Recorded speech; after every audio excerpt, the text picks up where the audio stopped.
ಆಲಮಟ್ಟಿಯ ಲಾಲ್ ಬಹದ್ದೂರ್ ಶಾಸ್ತ್ರಿ ಸಾಗರದಿಂದ ನೀರಾವರಿಗೆ ಆದ್ಯತೆ ನೀಡುವ ಜೊತೆಗೆ ಪ್ರವಾಸಿಗರ ಆಕರ್ಷಣೆಯಾಗುವಂತೆ ಬೋಟಿಂಗ್ ಸೇರಿದಂತೆ ಹಲವು ರೀತಿಯ ಅಭಿವೃದ್ಧಿ ಮಾಡಲಾಗಿದೆ ಎಂದು ಜವಳಿ, ಕಬ್ಬು ಅಭಿವೃದ್ಧಿ, ಸಕ್ಕರೆ ಹಾಗೂ ಕೃಷಿಯ ಮಾರುಕಟ್ಟೆ ಸಚಿವರಾದ ಶಿವಾನಂದ ಪಾಟೀಲ್ ಹೇಳಿದರು. ಶನಿವಾರ ಆಲಮಟ್ಟಿ ಲಾಲ್ ಬಹದ್ದೂರ್ ಶಾಸ್ತ್ರಿ ಸಾಗರ ಪರಿಸರದಲ್ಲಿ ಸಿಲ್ವರ್ ಲೇಕ್ನಲ್ಲಿ ಬೋಟಿಂಗ್ ಸೇವೆಗೆ ಚಾಲನೆ ನೀಡಿ ಮಾತನಾಡಿದ ಸಚಿವರು, ರಾಕ್ ಗಾರ್ಡನ್, ಸೈನ್ಸ್ ಗಾರ್ಡನ್ ಸೇರಿದಂತೆ ಹಲವು ಉದ್ಯಾನವನಗಳು ಶೈಕ್ಷಣಿಕ ಅಧ್ಯಯನ, ಪ್ರವಾಸಿ ಯೋಗ್ಯ ತಾಣಗಳಾಗಿ ಜನಮನ ಗೆದ್ದಿವೆ. ಇದಕ್ಕೆ ಇದೀಗ ಬೋಟಿಂಗ್ ಸೇವೆ ಮರು ಆರಂಭದ ಮೂಲಕ ಆಲಮಟ್ಟಿ ಪ್ರವಾಸಿ ತಾಣದ ವೈಭವ ಹೆಚ್ಚಿಸಿದೆ ಎಂದರು. ರಾಜ್ಯದ ಮೈಸೂರು ಭಾಗದ ಕೆಆರ್ಎಸ್ ನಂತರದ ಉತ್ತರ ಕರ್ನಾಟಕದ ಪ್ರಮುಖ ಪ್ರೇಕ್ಷಣೀಯ ಪ್ರವಾಸಿ ತಾಣವಾದ ಆಲಮಟ್ಟಿ ಸಿಲ್ವರ್ ಲೇಕ್ನಲ್ಲಿ ಆರಂಭಿಸಲಾದ ದೋಣಿ ವಿಹಾರಕ್ಕೆ ಚಾಲನೆ ನೀಡಲಾಗಿದೆ. ಜಲಾಶಯದ ಹಿನ್ನೀರಿನಲ್ಲಿ ಈಗಾಗಲೇ ಸರ್ಕಾರ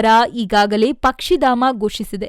ಇದೀಗ ಜಲಸಂಪನ್ಮೂಲ ಇಲಾಖೆ, ಕೃಷ್ಣ ಭಾಗ್ಯ ಜಲ ನಿಗಮದ ವತಿಯಿಂದ ಆಲಮಟ್ಟಿ ರಾಕ್ ಉದ್ಯಾನವನದಲ್ಲಿರುವ ಸಿಲ್ವರ್ ಲೇಕ್ನಲ್ಲಿ ದೋಣಿ ವಿಹಾರಕ್ಕೆ ಚಾಲನೆ ನೀಡಲಾಗಿದೆ. ವರದಿ ಮಂಜುನಾಥ್ ಹಿರೇಮಠ್, ಆಲಮಟ್ಟಿ. ಒಂದು ಅತ್ಯಂತ ಪ್ರೇಕ್ಷಣಿಕ ಸ್ಥಳವಾಗಿ ಪರಿವರ್ತನೆ ಆಗ್ತಾ ಇದೆ. ಮೊನ್ನೆ ಎಚ್.ಕೆ. ಪಾಟೀಲ್ ಕೂಡ ಬಂದು ಒಂದು ರೋಪ್ ವೇ ಮಾಡ್ತೀನಿ ಅಂತಕ್ಕಂಥ ಮಾತು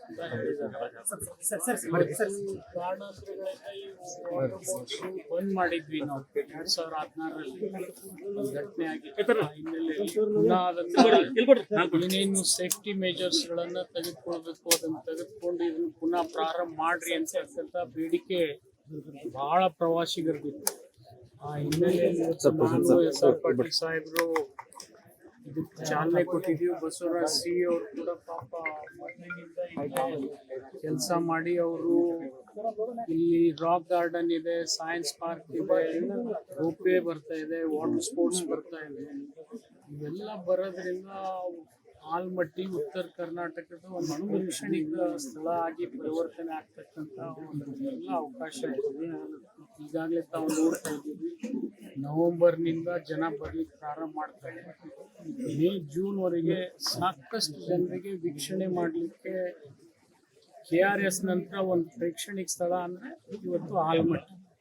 ಆ ಹಿನ್ನೆಲೆಯಲ್ಲಿ ಸರ್ಕಾರ ಒತ್ತು ಕೊಟ್ಟು ಇದನ್ನ ಸೈನ್ಸ್ ಗಾರ್ಡನ್ ಇದೆ, ಇವೆಲ್ಲಕ್ಕೂ ಒತ್ತು ಕೊಟ್ಟು ಮಕ್ಕಳಿಗೆ ಒಂದು ಪ್ರವಾಸಿ ತಾಣದ ಜೊತೆ ಶೈಕ್ಷಣಿಕ ಅಧ್ಯಯನ ಕೂಡ ಆಗಬೇಕು ಅಂತಕ್ಕಂಥ ಹಿನ್ನೆಲೆಯಲ್ಲಿ ಈ ಕೆಲಸ ನಾವು ಮಾಡಿದ್ದೀವಿ.